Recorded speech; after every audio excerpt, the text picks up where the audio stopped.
નમસ્તે વાલા ફેસબુક મિત્રો, હું ભરત ગોઠડિયા આપની સમક્ષ રજૂ કરું છું આજની મારી બે પંક્તિ. અરે તે સંપત્તિ થતાં બહાર રોશની ખૂબ ઝળહળાવી, અરે તે સંપત્તિ થતાં બહાર રોશની ખૂબ ઝળહળાવી, પણ અંદર એકદમ અંધકાર વ્યાપી ગયો એનું શું? કે અંદર એકદમ અંધકાર વ્યાપી ગયો એનું શું? તો વાલા મિત્રો, કહેવાનું એટલું જ કે ઘણાને આજે સંપત્તિ થતાં એમના જીવન આખા બદલાઈ ગયા, જીવન ઝળહળી ઉઠ્યા છે.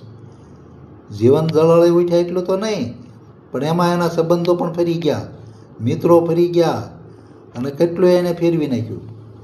જેમ નવા ઘરે જાય એટલે જૂના ઘરમાંથી કશું નથી લેતા, એવી જ અત્યારે જે માનસિકતા થઈ ગઈ છે ને મોટા શહેરોમાં શ્રીમંતોમાં, આવી શ્રીમંતોએ હવે ઘરમાં જે જૂની ઘરવખરી નહીં લેવાની તો બરાબર, પણ હવે જૂના સંબંધોએ પણ કાઢી નાખવાનું શરૂ કરી દીધું.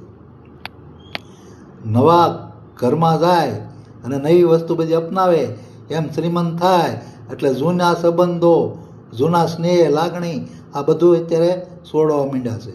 વાલા, આ બધું તમારા અંદરનો અંધકાર વ્યાપી ગયો એમ જ સમજવાનું.